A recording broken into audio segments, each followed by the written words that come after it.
I always thought the sound of a baby crying was one of life's purest sounds, a call for love, comfort, safety. But that night, the cry I heard chilled my heart in a way I will never forget. Because it didn't belong to the baby I thought was asleep. My name is Martha, and I'm a 63-year-old widow living in the quiet suburbs of Maplewood. My son, Lucas, and his wife, Nora, moved in with me after the birth of their daughter, Luna.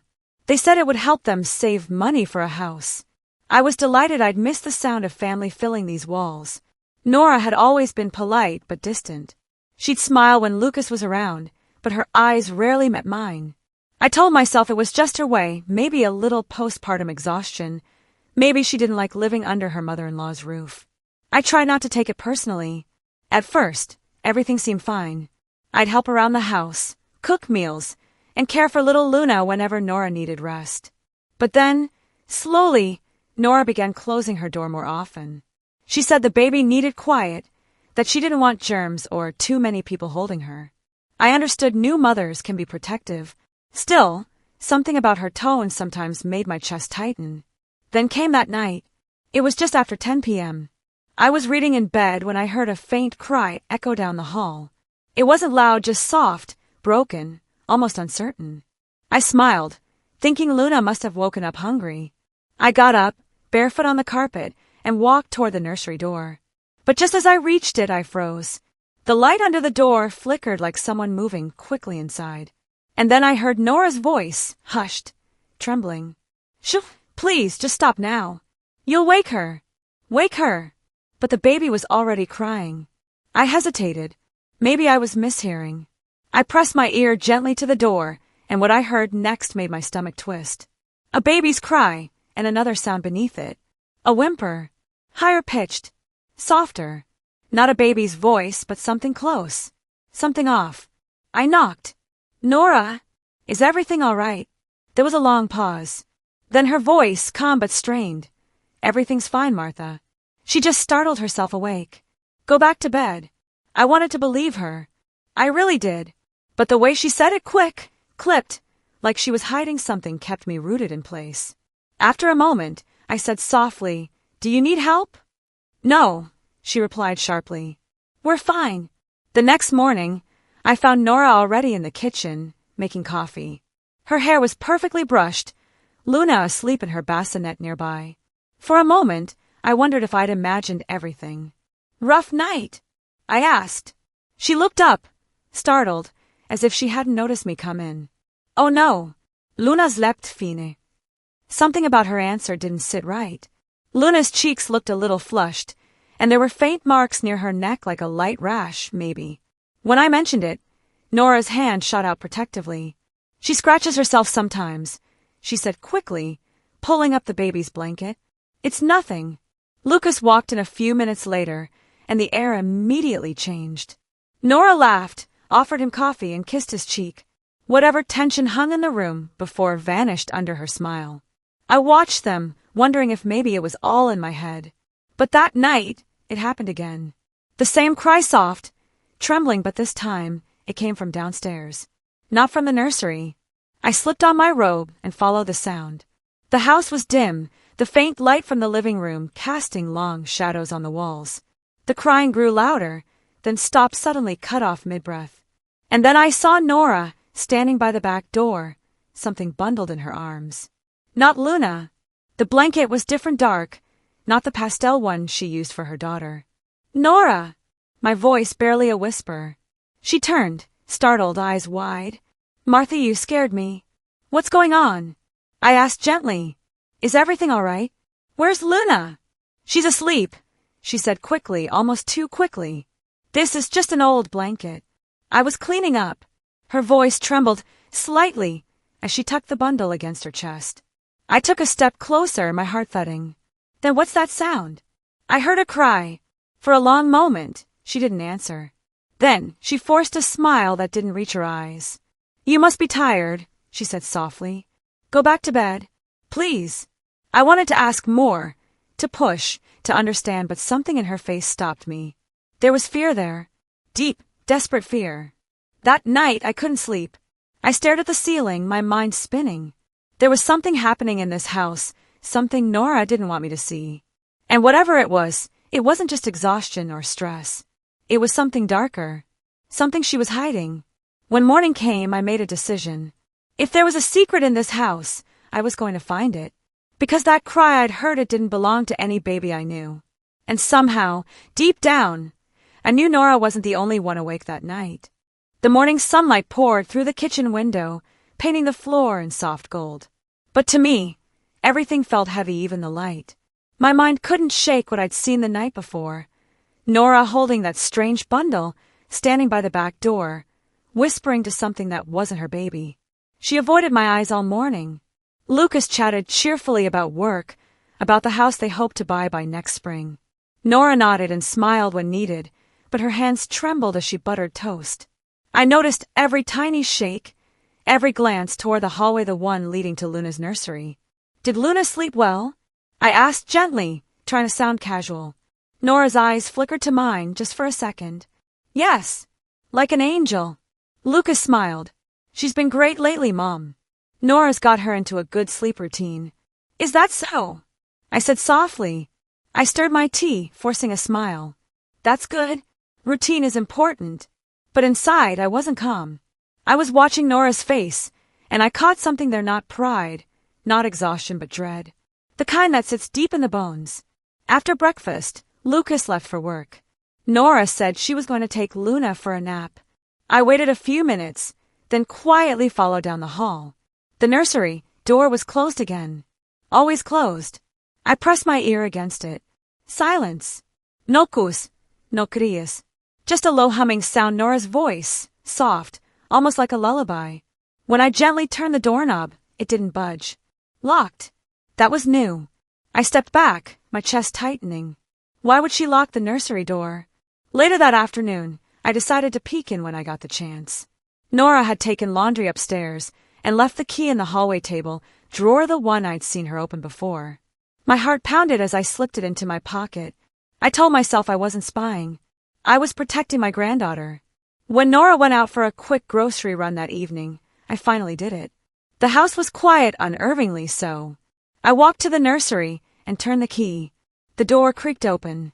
At first glance, it looked normal: pastel wallpaper, stuffed animals, Luna's crib by the window. But something was wrong. Luna wasn't there. Her blanket lay crumpled, the pacifier beside it. And near the crib on the floor sat a small basket filled with tiny clothes, ones I didn't recognize. They weren't Luna's. These were older, faded, some with small stains. Then I saw the photograph tucked between them. It showed a baby, not Luna. The eyes, the cheeks, even the shape of the mouth were different. The back of the photo had a name written in faint blue ink. Amelia. I stared at it, chills running through me. Who was Amelia? The sound of the front door closing jolted me. Nora was home. I slipped the photo into my pocket, locked the door, and hurried to the kitchen, pretending to be cleaning the counter when she appeared. "You're still up," she said, surprised. "I couldn't sleep," I replied. My voice was too calm, even I could hear it. She nodded slowly, her eyes narrowing. "I see." There was a silence between us that stretched thin, brittle like glass. Finally, she said, "You shouldn't go near the nursery when Luna's sleeping. It upsets her routine." My heart thumped. "Of course," I murmured. "You're right." That night, I lay awake, clutching the photograph. The baby's face haunted me. The next morning, I asked Lucas casually, "Lucas, did Nora ever mention anyone named Amelia?" He frowned. "Amelia? No, I don't think so." "Why?" I shrugged. "Just curious. I thought I heard her mention the name." He chuckled. "You're probably imagining it, Mom. You've been worried since Luna was born. Don't stress so much." But I couldn't let it go. I began noticing small things: the way Nora would whisper to herself in empty rooms, the way she'd flinch if the baby monitor made noise, the way her eyes darted toward the back door every night around the same time. A few days later, the truth started to peel itself open slowly, painfully. It was raining that evening. Lucas had gone to his night shift at the clinic, leaving me and Nora alone with Luna. I was in the living room, knitting quietly, when I heard the creak of the back door again. That same soft cry followed. I stood up, my hands trembling, and peered around the corner.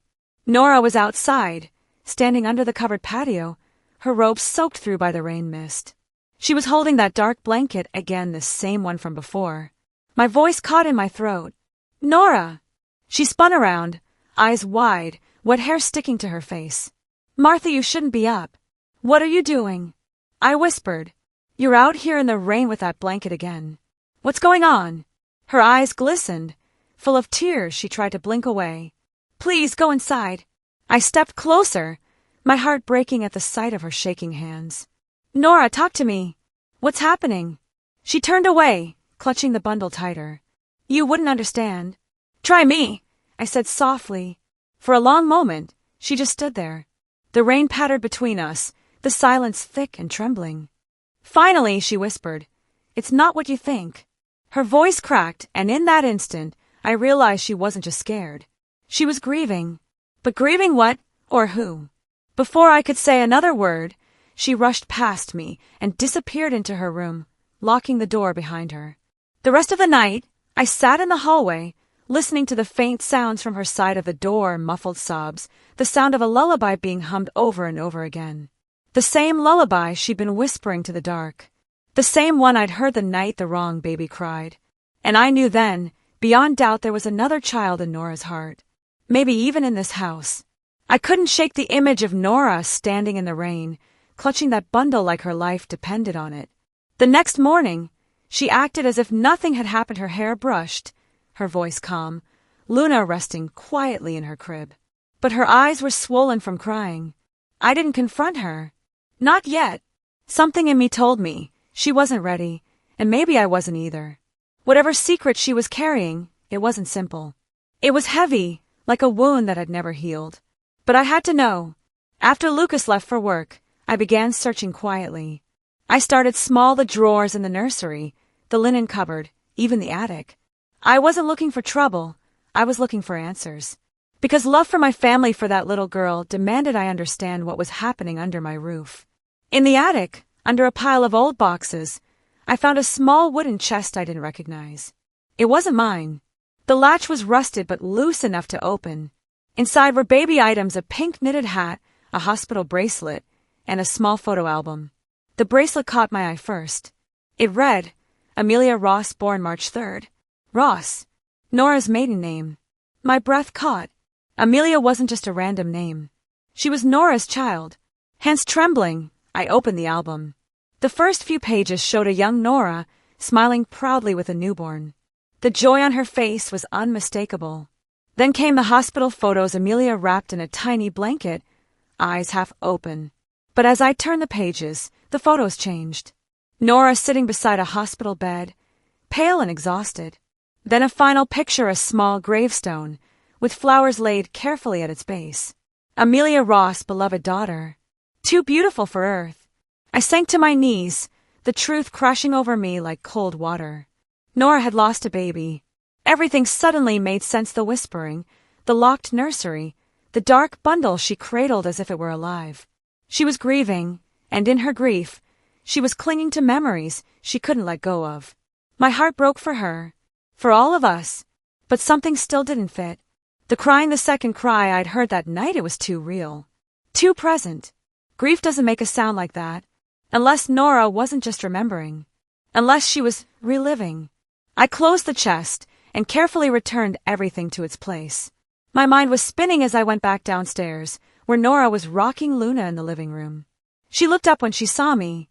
"You're quiet today." "I didn't sleep well," I admitted. "Too much on my mind." She gave a soft smile. "You worry too much, Martha. Everything's fine." I wanted to tell her I knew, that I'd found Amelia's things, that I finally understood her sleepless nights and her trembling hands. But I didn't want to push her away. She was already fragile. I could see it in the way she held Luna, her knuckles white with tension. That night, I waited until she went to bed and called Lucas. "Lucas," I said quietly, "did Nora ever have another child before Luna?" There was silence on the line. Then, a slow, hesitant sigh. "Mom, I wasn't supposed to tell anyone." My chest tightened. "So it's true?" "Yes," he said. "Her name was Amelia. She was born 2 years before Luna. There were complications. Nora doesn't like talking about it. I think she still blames herself. My heart ached. That poor girl. I thought she'd started to heal after Luna, he continued. She was doing better. But sometimes, I catch her looking at Luna like she's seeing someone else. Like Amelia, I whispered. He didn't answer. Lucas, I said gently.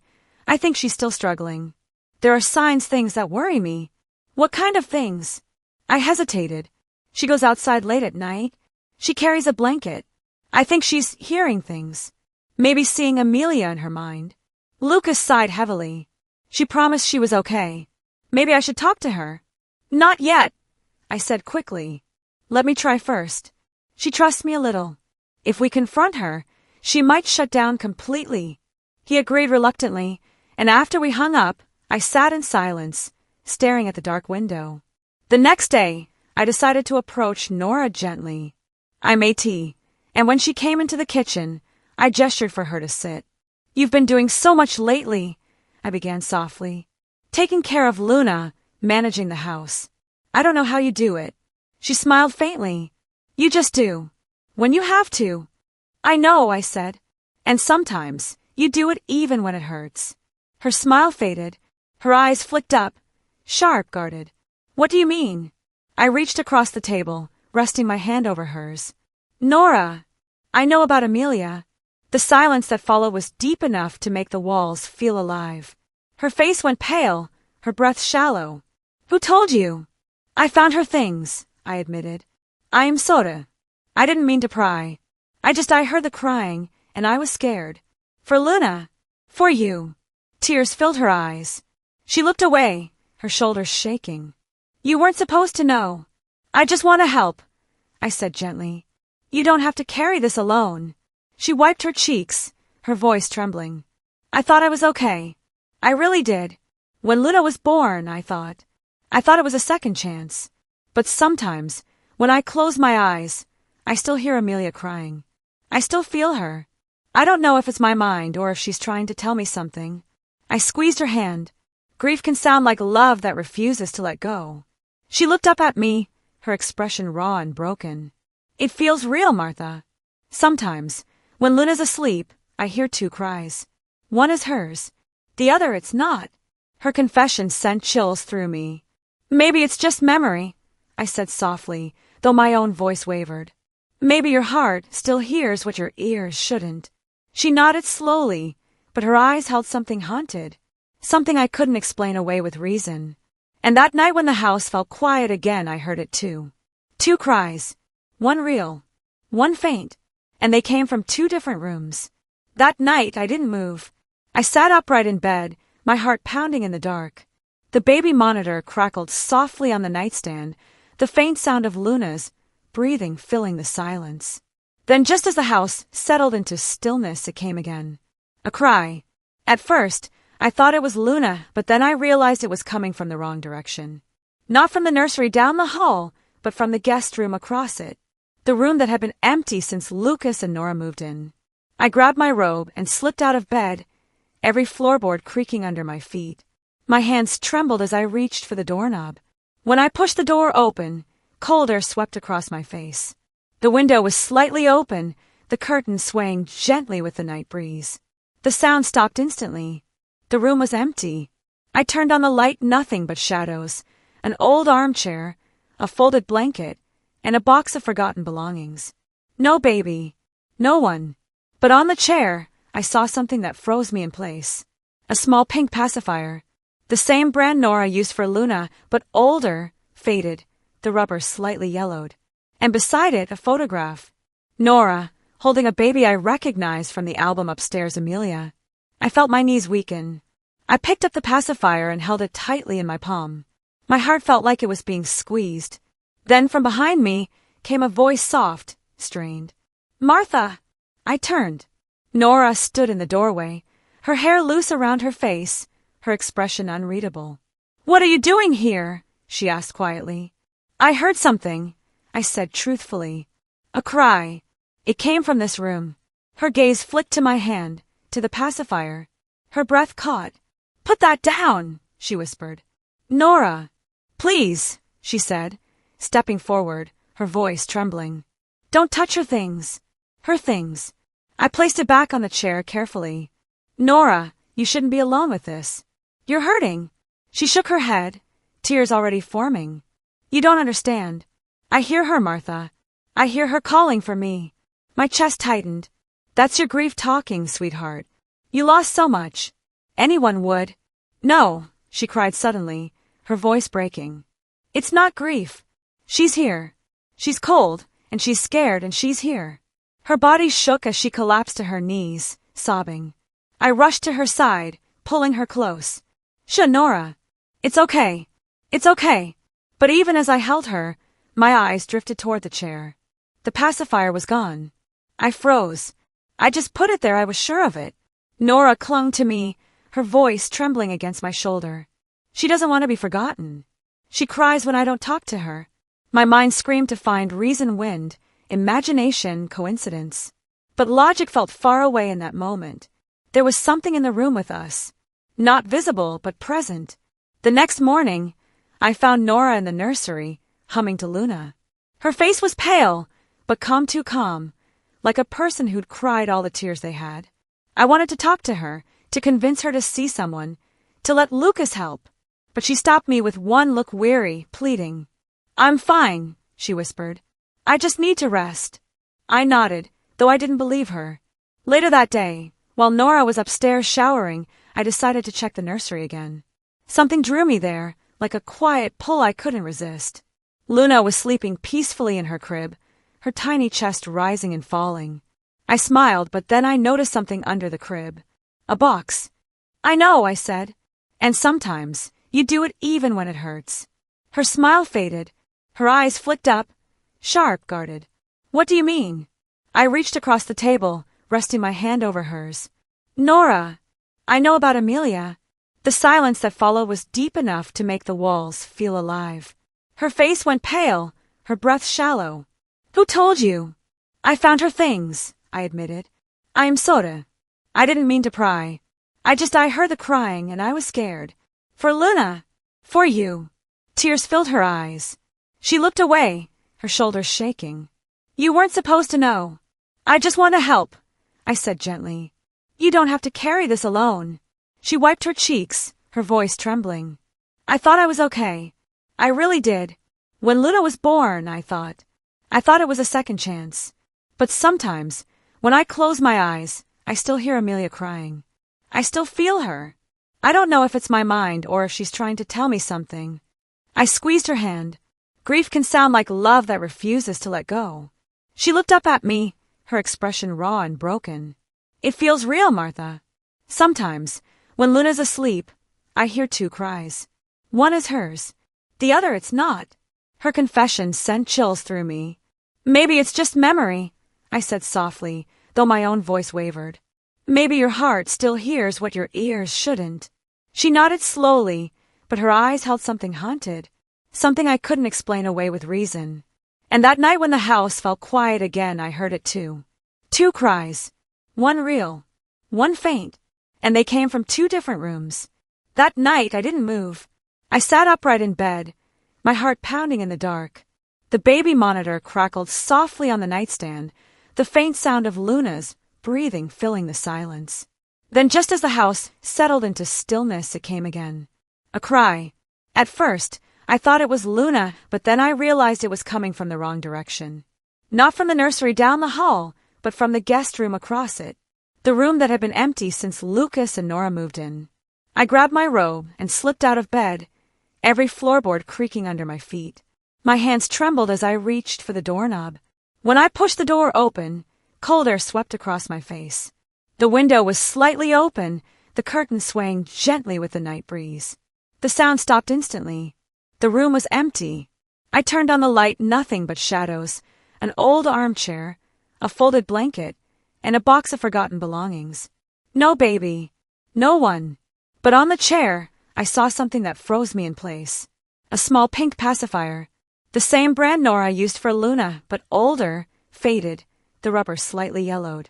And beside it, a photograph. Nora, holding a baby I recognized from the album upstairs, Amelia. I felt my knees weaken. I picked up the pacifier and held it tightly in my palm. My heart felt like it was being squeezed. Then from behind me came a voice soft, strained. Martha! I turned. Nora stood in the doorway, her hair loose around her face, her expression unreadable. What are you doing here? She asked quietly. I heard something, I said truthfully. A cry. It came from this room. Her gaze flicked to my hand, to the pacifier. Her breath caught. Put that down, she whispered. Nora. Please, she said, stepping forward, her voice trembling. Don't touch her things. Her things. I placed it back on the chair carefully. Nora, you shouldn't be alone with this. You're hurting. She shook her head, tears already forming. You don't understand. I hear her, Martha. I hear her calling for me. My chest tightened. That's your grief talking, sweetheart. You lost so much. Anyone would. No, she cried suddenly, her voice breaking. It's not grief. She's here. She's cold, and she's scared, and she's here. Her body shook as she collapsed to her knees, sobbing. I rushed to her side, pulling her close. Shh, Nora. It's okay. It's okay. But even as I held her, my eyes drifted toward the chair. The pacifier was gone. I froze. I just put it there, I was sure of it. Nora clung to me, her voice trembling against my shoulder. She doesn't want to be forgotten. She cries when I don't talk to her. My mind screamed to find reason, wind, imagination, coincidence. But logic felt far away in that moment. There was something in the room with us. Not visible, but present. The next morning, I found Nora in the nursery, humming to Luna. Her face was pale, but calm, too calm, like a person who'd cried all the tears they had. I wanted to talk to her, to convince her to see someone, to let Lucas help. But she stopped me with one look, weary, pleading. I'm fine, she whispered. I just need to rest. I nodded, though I didn't believe her. Later that day, while Nora was upstairs showering, I decided to check the nursery again. Something drew me there, like a quiet pull I couldn't resist. Luna was sleeping peacefully in her crib, her tiny chest rising and falling. I smiled, but then I noticed something under the crib. A box. The tears she tried to hold back finally spilled over. I hugged her tightly. You were just a mother who loved her baby, I said. That's nothing to be forgiven for. She clung to me, crying into my shoulder like a child, and for the first time since they'd moved in, she didn't pull away. When we finally went to bed, I checked the nursery one last time. Luna was sleeping soundly, one tiny hand clutching her blanket. On the other side of the crib, the stuffed rabbit, Amelia's old toy, sat upright. I frowned. I hadn't put it there. The next morning, I woke to find Luna's bedroom door open, wide open. I could have sworn we'd closed it the night before. Inside, Nora was standing by the window, holding Luna. Sunlight touched her face, and for a brief moment, she looked peaceful. She slept all night, she whispered. No cries. No sounds. Just quiet. That's good, I said, forcing a smile. But then Nora added something that made my blood run cold. Before I fell asleep, I saw her, standing by the crib. She looked so peaceful, Martha. She wasn't angry. She was smiling. I felt a chill run through me. You're sure? Yes, she said simply, brushing a tear from her cheek. I think she's finally resting. That should have been the end of it. It should have been a moment of healing, of release. But as the day went on, strange things began happening again, this time not just sounds, but movements. The kitchen radio turned on by itself. Luna's rattle rolled across the floor without anyone touching it. And when I walked past the hallway mirror that evening, I could have sworn I saw a small figure reflected beside mine, a child with soft brown curls, vanishing the moment I blinked. Still, neither Nora nor I said anything. Some truths are too fragile to name. That night, I woke to a soft knock on my door. Martha! It was Nora's voice, faint, trembling. I turned on the lamp. Nora, what is it? She stood in the doorway, pale as moonlight, Luna in her arms. I can't stay in there, she whispered. She's in the room again. Who? Nora's lips trembled. Amelia. I got up and guided her to the bed. Sit down, I said softly. Tell me what happened. She was standing by the crib again, Nora said, her voice shaking. But this time, she wasn't smiling. What do you mean? She looked sad, angry almost. And she said something. I couldn't understand it, but she pointed at Luna. I felt the air leave my lungs. Pointed. Yes, Nora whispered. Like she wanted me to give her the baby. I held Nora's hands, steady but firm. No, sweetheart. You're safe. Luna's safe. Maybe it's your mind trying to let go of her, and she feels real because she meant so much. But deep down, my words didn't convince even me. When Nora finally fell asleep in the chair beside my bed, I stayed awake, watching the shadows stretch across the wall. At one point, the baby monitor flickered to life again, soft static, followed by a faint whisper. Mama! It wasn't Luna's voice. I turned toward the crib, where Luna slept peacefully in Nora's arms. The sound continued soft, distant, like it came from somewhere beyond the walls. Mama! I sat there frozen, the monitor glowing faintly on the nightstand. And then, just as suddenly as it had begun, it stopped. I didn't sleep that night. I just watched the window as dawn crept in, and for a brief, fleeting moment, I thought I saw the outline of a small handprint on the glass, perfectly shaped, perfectly still. When Nora woke, I didn't mention it. Some burdens, I thought, are better carried quietly, especially when love and loss are the same weight in your hands. But as I watched Luna stretch and yawn, a terrible thought crossed my mind, one that made my blood run cold. What if Amelia wasn't trying to be forgiven? What if she was trying to come back? The next few days blurred together, sleepless nights, tense mornings, long silences that filled the spaces between us. Nora seemed calm at first, as though the worst had passed. But I could see it in her eyes, the exhaustion, the fear that never truly left. Every sound made her flinch. Every creak in the floorboards drew her gaze toward the nursery. Even Luna seemed different. She was restless. Her once peaceful naps turned into fits of sudden crying, her eyes darting toward empty corners as though something unseen loomed there.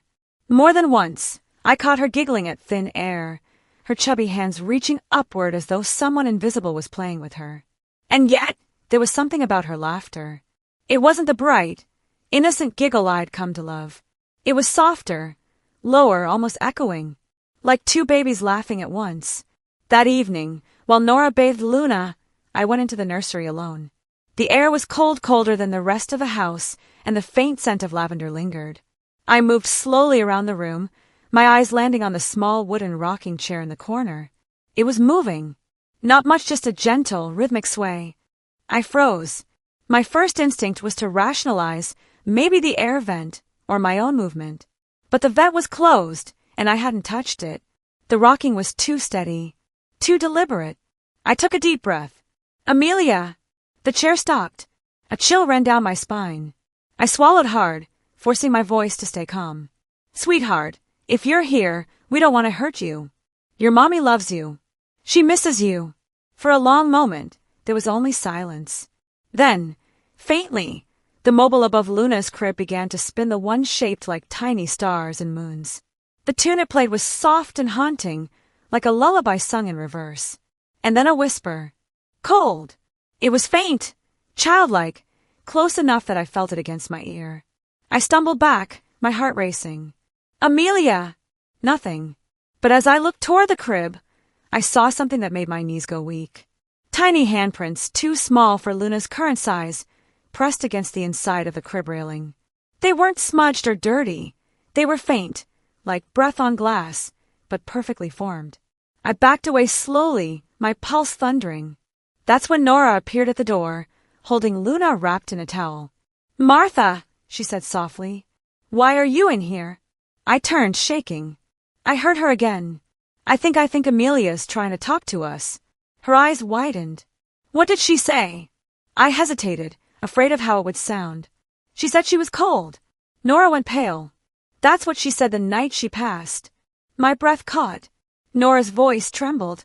The nurse told me, later those were her last words, before she stopped breathing. The room felt utterly still. Nora sank into the rocking chair, Luna pressed tightly to her chest. Tears spilled silently down her face. She's still here, she whispered. She never left. I knelt beside her. Then maybe she needs us to help her let go. She shook her head violently. No. What if she's not ready? What if she came back because she wants me to keep her this time? Her voice cracked on the last word. I held her hand. You can't hold both worlds, Nora. If you cling to her too tightly, you'll lose yourself and Luna. But she was barely listening. Her gaze was locked on something over my shoulder, her expression shifting from grief to dread. Martha, she whispered. Don't turn around. Every nerve in my body screamed, but I couldn't help it. I turned. There, by the window, stood a faint figure, small, translucent, the shape of a child. I couldn't see her face, but the outline was unmistakable. She was holding something in her hands, a small blanket, folded neatly. The air grew colder, the light dimming as though the room itself was holding its breath. Nora clutched Luna tighter, sobbing. Amelia, please don't be angry. The figure tilted its head slightly, then slowly began to fade. As it vanished, the mobile above the crib stopped spinning, the lullaby cutting off mid-note. The silence that followed was deafening. When it was finally over, Nora collapsed into my arms, trembling uncontrollably. Luna whimpered softly, but didn't cry, as if she'd sensed everything. That night, Lucas came home to find us still sitting together in the dark. He didn't understand at first. How could he? But when he saw the fear in Nora's eyes and the exhaustion etched on my face, he didn't ask. He just held her. I think we need to leave this house, I said quietly. He frowned. Mom, that's extreme. No, Nora interrupted, her voice hollow. She's right. Lucas hesitated. You really think? Nora cut him off. I saw her, Lucas. He fell silent, looking between us. Finally, he said, Okay, we'll stay somewhere else for a while. We packed a few things that night and stayed at a small inn across town. But even there, Nora couldn't sleep. She kept waking up, holding Luna close, whispering Amelia's name. Around 3 a.m., I got up for water and passed by their room. Nora was sitting up, her face illuminated by the pale blue nightlight. Luna slept soundly beside her.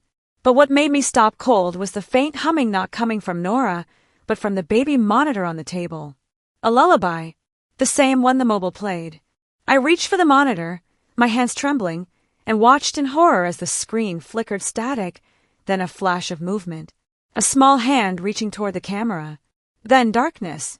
I turned it off, heart pounding, staring at Luna's peaceful face. Somehow, even away from the house, Amelia had followed. The following morning, the air inside the small inn felt heavy, like a storm waiting to break. None of us had really slept. Lucas paced near the window, rubbing his temples, while Nora sat motionless on the edge of the bed. Luna nestled against her chest. I poured coffee, though none of us truly wanted it. The silence between us was filled with unspoken questions that none of us were ready to answer. Finally, Lucas broke it. I think we need help, he said softly. Nora looked up, her eyes red and distant. From who? I don't know, he said. A counselor, a priest, someone who understands what's happening. She's not evil, Nora said quickly, her voice trembling. Don't you dare think that about her. No one's saying that, I said gently. But she's lost, and if she's still here, we need to help her find peace. Nora's eyes filled with tears. What if peace means losing her all over again? I reached across the table, taking her hand. Then maybe it's what she needs, even if it hurts. That afternoon, while Lucas went to pick up a few essentials, Nora and I sat together on the small sofa, Luna asleep beside us. I could see how fragile Nora had become, how grief had carved deep hollows under her eyes, how her fingers trembled even when still. I decided to make some calls. I contacted Father Bennett, the local priest from our parish. I'd known him for years, a kind, thoughtful man who believed in faith without judgment. When I explained, haltingly, what we had experienced, there was a pause on the other end of the line. Finally, he said quietly, I'll come by this evening. When he arrived, the light outside had turned gold, filtering through the curtains like a soft blessing. He smiled kindly at Nora and Lucas before sitting down, folding his hands. I know grief can make the heart hear echoes, he began, looking at Nora. But sometimes, when love is strong enough, it leaves an imprint, something that doesn't fade as easily as we expect. Nora's lip trembled. She's my daughter. I never stopped loving her. I believe you, he said. And maybe she never stopped loving you either. He took a small bottle of holy water from his coat pocket and placed it gently on the table. I can bless your home, he said. Not to chase anyone away, but to offer peace. For both worlds. Nora nodded, tears slipping silently down her cheeks. That evening, we returned home together. The house felt strangely still, as though it were waiting for us. Father Bennett moved through each room quietly, praying softly as he sprinkled the walls with holy water. Nora held Luna close, whispering Amelia's name with every step. When we reached the nursery, the air grew colder. The curtains swayed gently, though the window was shut. Father Bennett paused in the doorway. "This is where she feels strongest," he murmured. He began his prayer, voice calm and steady, the words weaving through the air like threads of light. But halfway through, the baby monitor crackled to life again, the same faint lullaby, slow and mournful. Nora's breath caught. "She's here." The priest didn't stop. He continued praying, louder now, the holy water glinting as it fell. The lights flickered once, twice, and then everything went still. The monitor went silent, and for a heartbeat, I thought it was over. But then came the faintest whisper, drifting through the monitor speaker, a voice so small, so full of sorrow that it made my chest ache. "Mama, it's cold." Nora collapsed to her knees, sobbing uncontrollably. "I'm here, Amelia. I'm here." Father Bennett lowered his hands. "She needs warmth," he said softly. "Not of the body of forgiveness." Nora pressed her hands to her heart, her words breaking. "I forgive myself. I do. I just want her to rest." For a moment, the room filled with a stillness so deep that even the air seemed to pause. And then something extraordinary happened. The mobile above the crib began to turn slowly, the melody soft and clear this time, no static, no distortion. The faint scent of baby powder filled the room, familiar and comforting. And then, in the reflection of the nursery window, I saw her. A little girl, no older than 2, with brown curls and a small smile, standing beside her mother. She reached out, touching Nora's hand. Nora gasped, tears streaming down her face. "Amelia," she whispered. The figure nodded softly, then looked toward the crib at Luna before glancing back at Nora one last time. A silent goodbye, and then, just like that, she faded. The air warmed again. The mobile stopped. The house, for the first time in weeks, felt peaceful. Nora crumpled against me, sobbing with relief and grief all at once. "She's gone," she whispered. I felt her leave. I stroked her hair gently. "She's not gone," I said softly. "She's free." Father Bennett smiled faintly. "Love doesn't end," he said quietly. "It just changes rooms." That night, for the first time in a long time, Nora slept soundly. Luna did too. But I couldn't. As I sat by the window, the moon casting silver across the room, I felt something, not fear, not cold, but peace. And faintly, from somewhere I couldn't name, I heard a small, happy giggle like a child playing in sunlight. Amelia. She was finally home. Or so I thought. Because just before dawn, as the first light crept through the curtains, the baby monitor flickered again only once. And through the static, a faint voice whispered, almost like a sigh. "Thank you, Grandma." I froze, the tears coming before I could stop them. She'd never said that word before. But somehow she knew me. She always had. For a few blessed days, everything felt normal again. No whispers. No flickering lights. No cold drafts crawling down the hallway. Nora seemed lighter, her smile, though soft and tired, felt real this time. She began cooking again, humming little lullabies that didn't tremble with fear.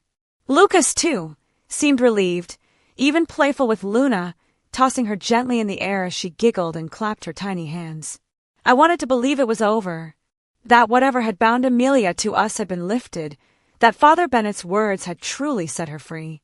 But peace, I've learned, has a way of testing you right before it shatters. It started a week later. One morning, I was in the garden pruning my roses when I heard Luna's laughter drifting from the upstairs window. A clear, joyful sound. But there was something odd. It wasn't alone. There was another giggle. Softer, overlapping. I froze, shears halfway to the branch. I looked up. The window to the nursery was open slightly, the curtains fluttering. I could see Luna's silhouette, but beside her, for the briefest moment, another shadow moved. Smaller. I blinked, and it was gone. When I came inside, Nora was in the kitchen making tea. "Luna's awake early," I said carefully. She nodded. She's been so happy lately, laughing at everything. I hesitated. Does she ever laugh when no one's there? Nora looked up, startled. What do you mean? I just thought I heard 2 of them. 2 laughs. Her hand stilled midair, spoon clinking softly against the cup. You heard it too? A chill passed between us. She does that sometimes, Nora whispered. When she's alone, she'll look at the crib and giggle like she's playing with someone. I thought it was just imagination. Maybe it was. Maybe babies sense things we can't, leftover warmth, echoes of love that cling to a room. But deep inside, I felt that same heaviness returning. That evening, Lucas set up the baby monitor again. Just in case, he said. Maybe it'll make you both feel better. It didn't, because that night we all heard it. Luna was asleep, her breathing soft and steady through the speaker. Then, a soft hum of familiar lullaby. Nora's head snapped up. That's Amelia's song, she whispered. The monitor crackled again, then Luna giggled, as though someone was tickling her. A faint second laugh followed, barely audible but unmistakably different. Lucas frowned, trying to stay calm. It's probably just interference. But Nora was already out of her chair, racing up the stairs. I followed, my heart pounding. When we reached the nursery, Luna was sitting up in her crib, eyes wide and bright, looking toward the far corner of the room. Her little arms were stretched out as if reaching for someone. I followed her gaze. The corner was empty, just the rocking chair and Luna's stuffed rabbit.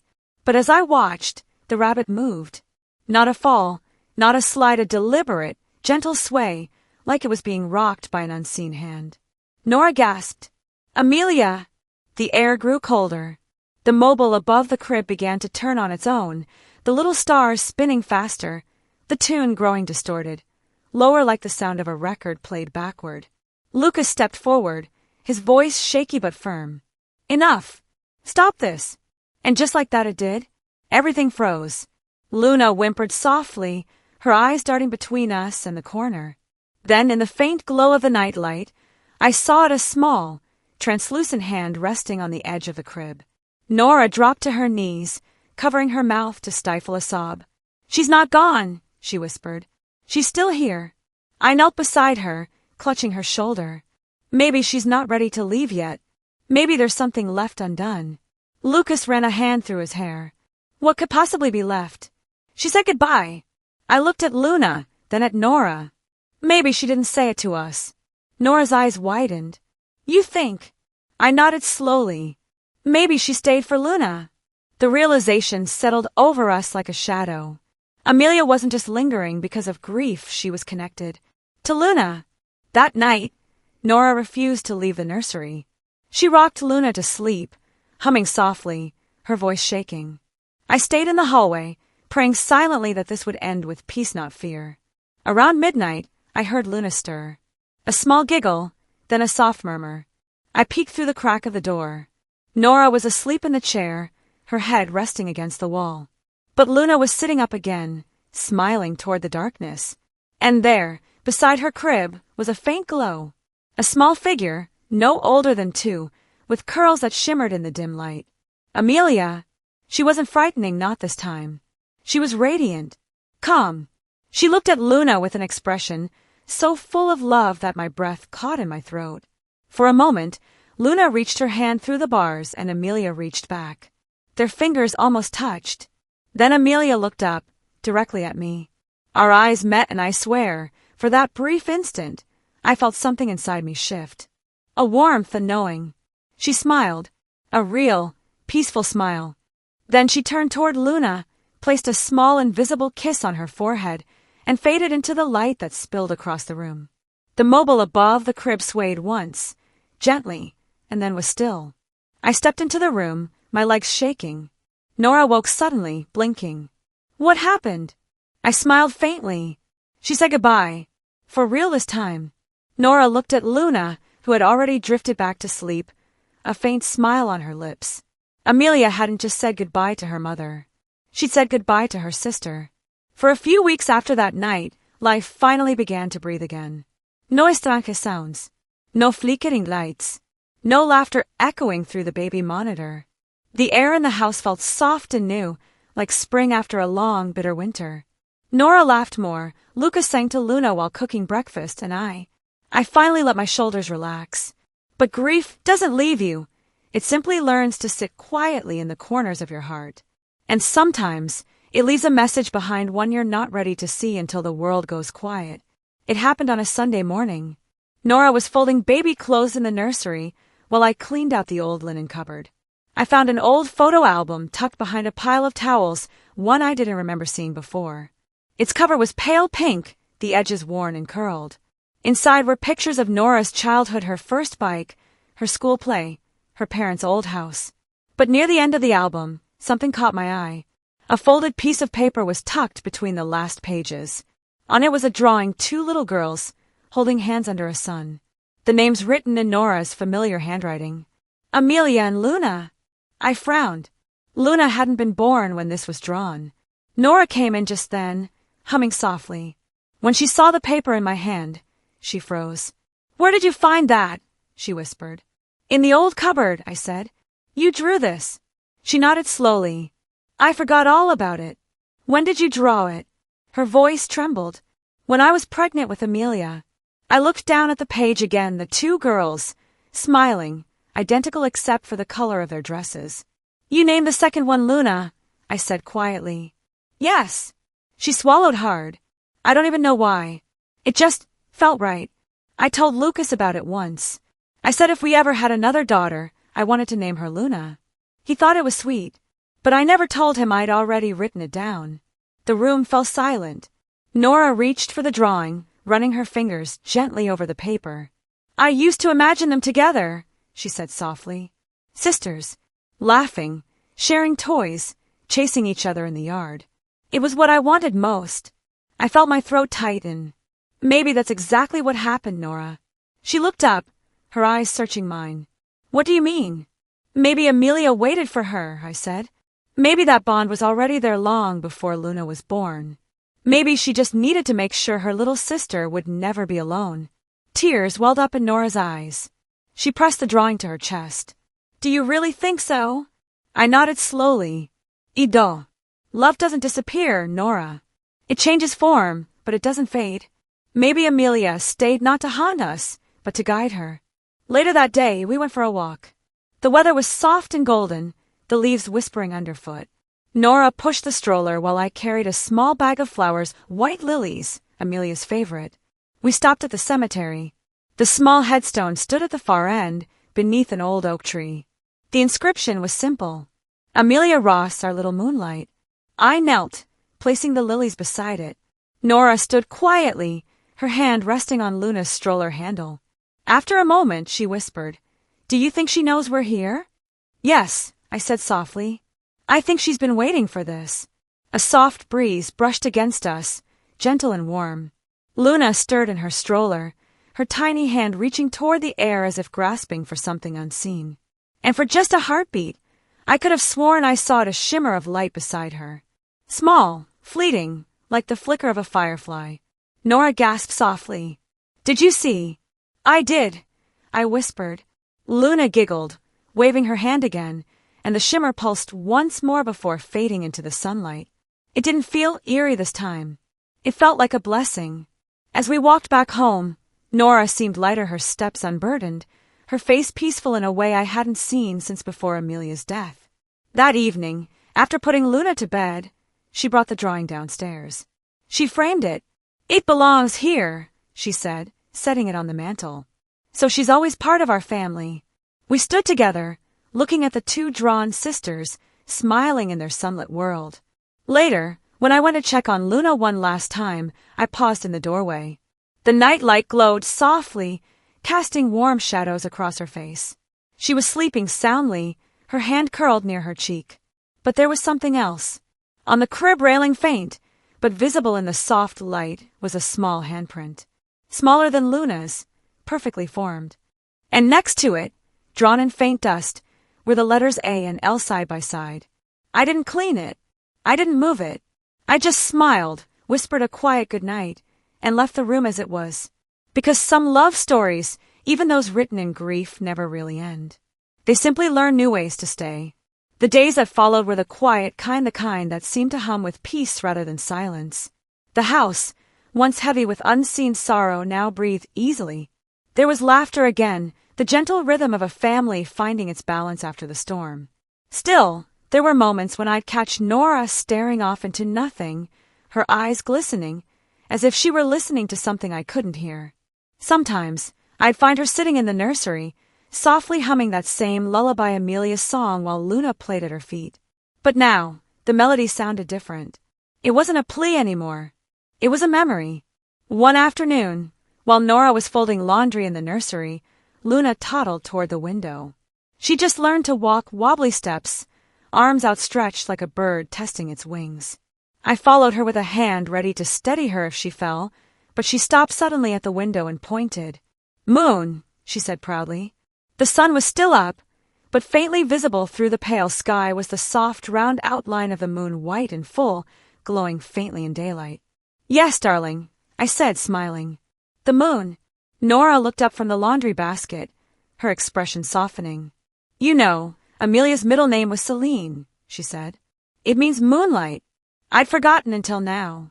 Luna giggled, still pointing. "Moon!" We both laughed, and I felt a warmth bloom in my chest.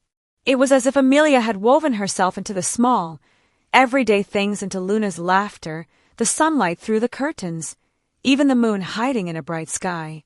That evening, Lucas came home with something unexpected, a music box.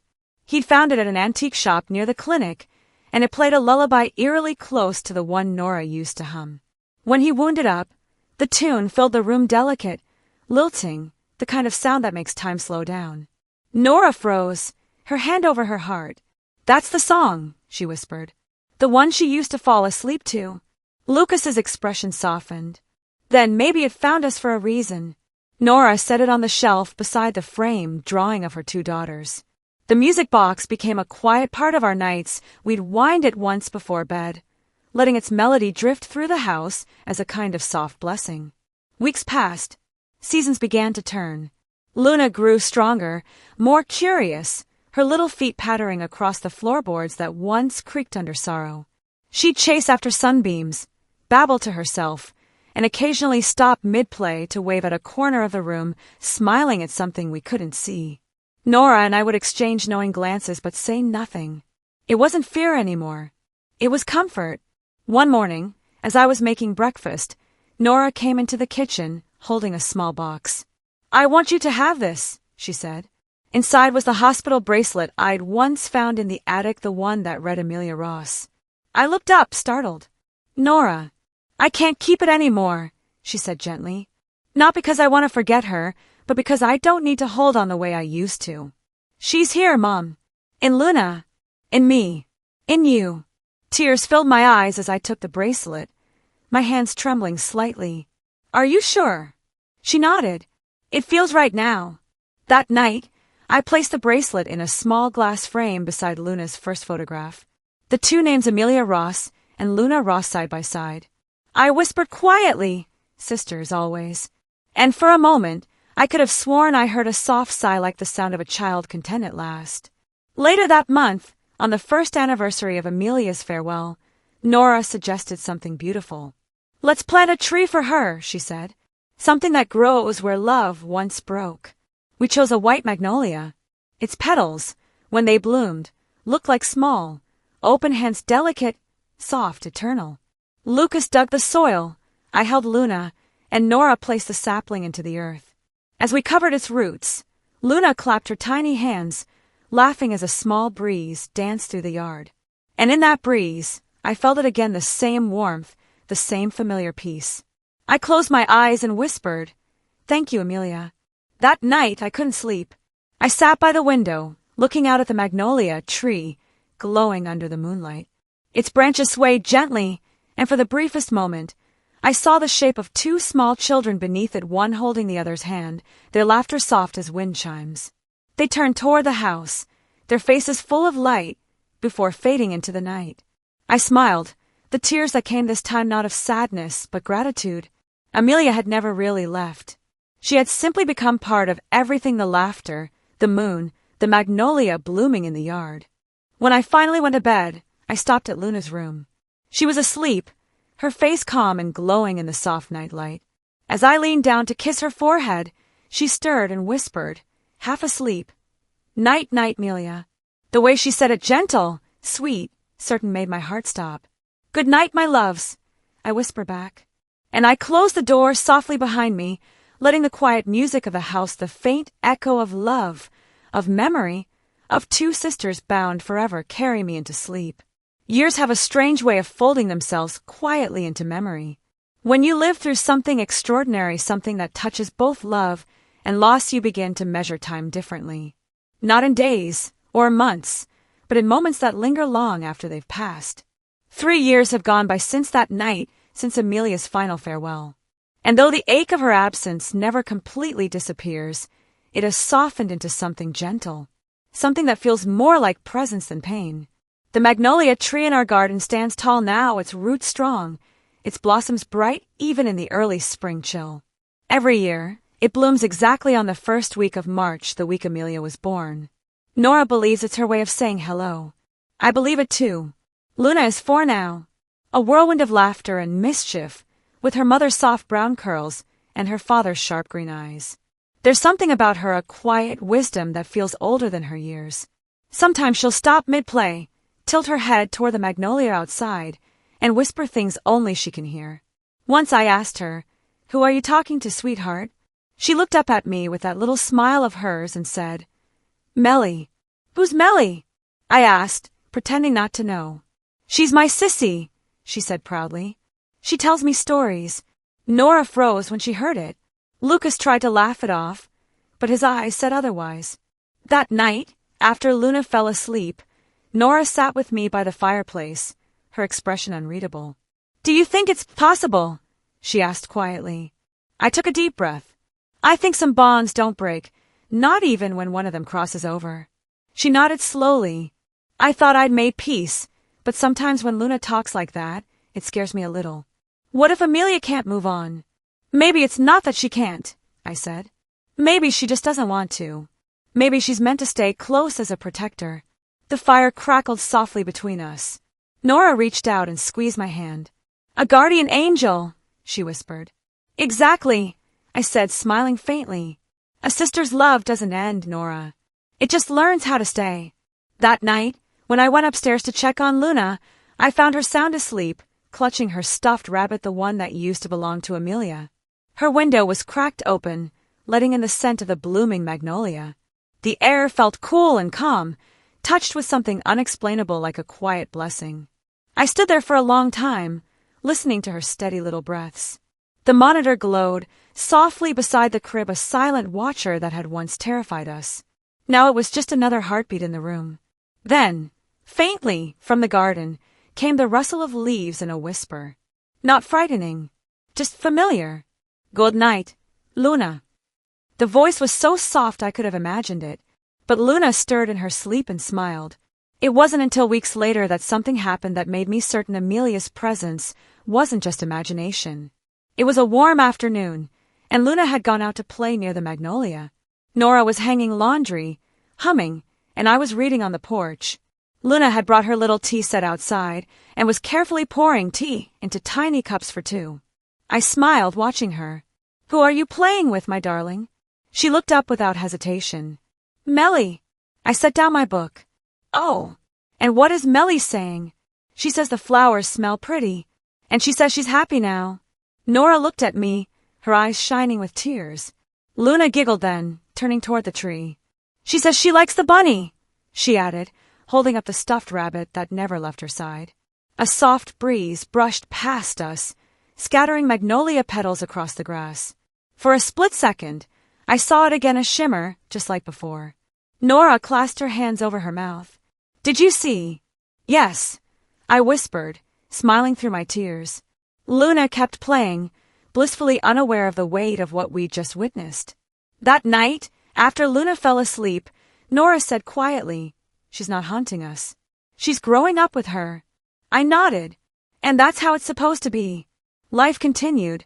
The years stitched themselves together with gentle threads of love and routine. But every March, when the magnolia bloomed, Small reminders of Amelia would appear, a toy placed neatly on the porch, a lullaby faintly playing from a room no one had entered, or Luna waking up laughing, saying, "Melly told me a funny story." And in all those moments, we never felt fear again. Only grace. Lucas built a small wooden bench under the magnolia, where we'd sit on quiet evenings. Sometimes, when the wind was just right, the petals would drift down like soft snow. Once Luna picked one up, held it to her chest, and whispered, "This one's for Melly." She placed it on my lap, her face full of sunshine. "Melly says you're brave." My throat tightened. Does she now? Luna nadie solemnly. She says thank you for helping Mommy not be sad anymore. I looked toward the magnolia, its branches swaying gently in the evening light, and whispered back, "You're welcome, my sweet girl." That night, I couldn't help but think of how love can echo through generations, how it can weave itself into the smallest hands and the gentlest laughter. Nora once told me she feared Amelia's spirit would always remind her of pain. But now, it reminded her of something far greater. Love that refused to fade. Love that found new roots in the world. As I tucked Luna in that night, she sleepily murmured, "Grandma, when I get big, will I still see Melly?" I smiled, brushing a curl from her cheek. "Maybe not with your eyes, sweetheart, but you'll always feel her with your heart." She nodded, her lashes fluttering shut. "Okay, I'll remember." And as I turned off the light, I saw it again, that faint shimmer of warmth in the corner of the room. A small, familiar glow. Amelia, watching over her sister. Always. Time has a quiet way of softening even the sharpest memories. Seasons passed, years folded one into the other, and before I knew it, Luna was no longer the little girl chasing sunlight in the garden. She was 10, curious, gentle, and bright, her laughter echoing through the same hallways that once trembled with sorrow. The magnolia tree outside had grown tall and strong, its white petals now a fixture of every spring. It had become more than just a tree to us. It was a living memory, a bridge between what was and what remains. Nora often sat beneath it with Luna, reading together in the soft shade. Sometimes, I'd watch from the kitchen window as Luna plucked fallen petals and braided them into her hair. And always, there was that same calmness around her, a kind of quiet joy that felt like more than childhood innocence. I remember one afternoon when she came running inside, her cheeks flushed, eyes shining. "Grandma! Grandma!" I smiled, wiping my hands on a dish towel. "What is it, sweetheart?" She held something in her small hand, a smooth, heart-shaped stone. "Look! Melly left me this." Nora, who had just come in from the garden, froze mid-step. "What did you say, darling?" "Luna green." "Melly. She said it's a lucky stone. She put it by the tree for me." Nora knelt, brushing a tear from her cheek. "Did she talk to you?" "Not with words," Luna said matter-of-factly. "Just in my head, like when you think really hard about someone and you know they can hear you too." I looked at the stone, pale pink, smooth, faintly glowing under the afternoon light. It wasn't just any pebble. It had a warmth to it, one that stayed even as Luna pressed it into my palm. "She says it's for all of us," Luna added quietly. "So we never forget." I smiled, blinking back tears. "We never will, sweetheart." That night, I placed the stone on the mantel beside the frame, drawing the two sisters holding hands under the sun. It felt like the family was finally complete, even if part of it lived beyond what we could see. Years later, Luna began writing stories. Beautiful, emotional ones about love that lingers, and the unseen threads that connect people through time. She said the stories just came to her, like whispers in the night. One evening, she showed me a piece she'd written for school. The title was simple, "The Girl Beneath the Magnolia Tree." I read it slowly, my heart swelling with every line. It told the story of two sisters, one born in light, the other in shadow, and how the one in shadow stayed behind to keep the world kind for the one who lived. When I looked up, Luna was watching me. "Do you like it?" I reached out and squeezed her hand. "It's perfect." She smiled softly. "It's about Melly. I think she helps me write sometimes." And I believed her, every word of it, because there were still little signs, a faint scent of baby powder drifting through the hall at dusk, the music box playing on its own, just as the first bloom opened each spring, Luna waking from dreams where she'd say, Melly told me everything will be okay. One night, I found Nora sitting on the porch, the moon hanging bright above her. Do you ever think about how different everything could have been? She asked quietly. Every day, I admitted. She nodded. Sometimes I still feel guilty for moving on, for being happy. I took her hand. Happiness doesn't mean forgetting. It means carrying them with you and still finding joy anyway. Nora smiled faintly, her eyes glistening. Do you think Amelia knows? I think she's the one who made sure you could. That spring, we threw a small party under the magnolia for Luna's birthday. The house was filled with laughter, neighbors, friends, even Father Bennett, now older but still kind-eyed, offering blessings for the little girl who once brought peace to her own ghost. As the evening fell, the petals began to drift gently from the tree, glowing under the lantern light. Luna twirled beneath them, her laughter ringing like a song. Nora watched, tears in her eyes but smiling all the same. And just as the sky turned a deep violet, Luna stopped dancing, looked up at the branches and whispered, "Thank you, Melly." A breeze stirred through the garden, carrying with it the faintest sound, a giggle, light as air. Everyone froze. For a heartbeat, even the wind seemed to listen. Then Luna laughed again, the sound pure and bright. "She's happy," she said. "She said we did good." That night, as I tucked her into bed, she looked at me sleepily. "Grandma." "Yes, love. When I grow up, I want to be a writer. I want to tell stories that make people feel what love sounds like." I smiled through tears. "I think you already know." She yawned, curling up with her stuffed rabbit still clutched tight. "Melly says stories never die, because love never dies." I brushed her hair gently. She's a very wise girl.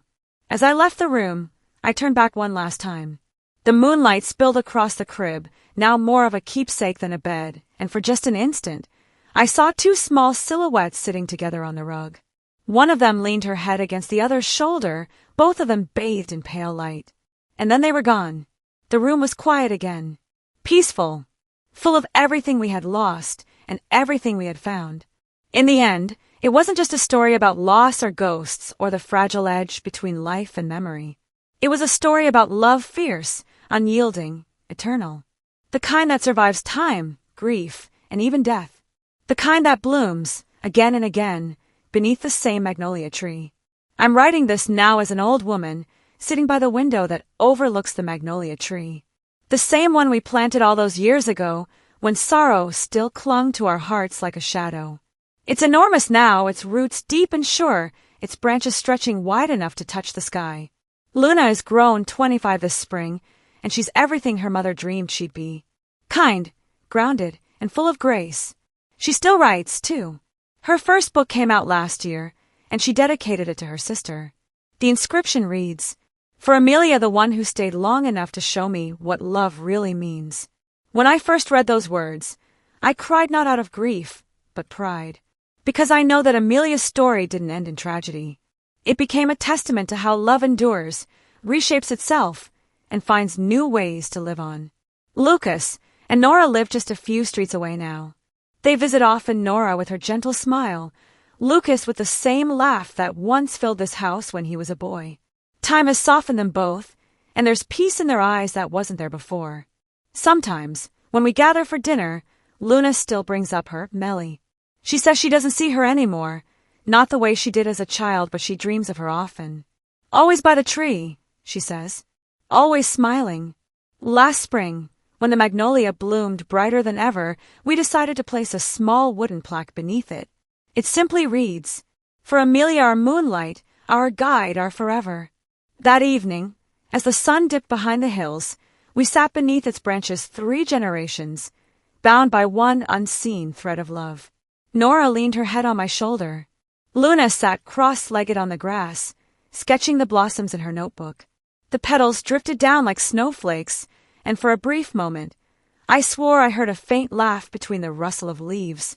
It wasn't eerie or sad, it was gentle, joyful, like a promise kept. I looked up toward the tree, the light shifting through its branches, and whispered softly, "You can rest now, sweetheart. You did it. You kept us whole." The air stirred, warm and calm. A single magnolia petal landed in my lap. I held it between my fingers, feeling the softness of its edges fragile, yet alive. I think about her often, my little Amelia, not as the ghost that once haunted our nights, but as the love that transformed them. She taught us that grief doesn't mean forgetting, and that goodbye isn't the end, it's simply love finding a new form. When I look at Luna now, I see them both the sister who stayed behind, and the one who carried her forward. And sometimes, when Luna laughs under that blooming tree, I swear I hear another laugh joining hers, lighter, higher, echoing like sunlight on wind.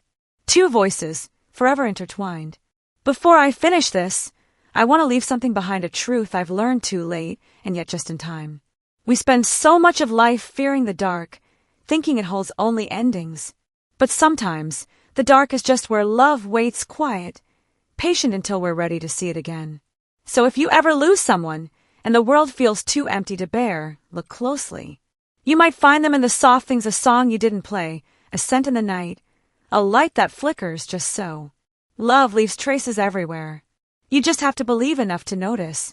As I close this journal, the evening light spills through the lace curtains, painting the room in gold. Outside, the magnolia sways gently, its blossoms falling like small blessings. I hear laughter faint, distant, and for the first time in years, I don't look for the source.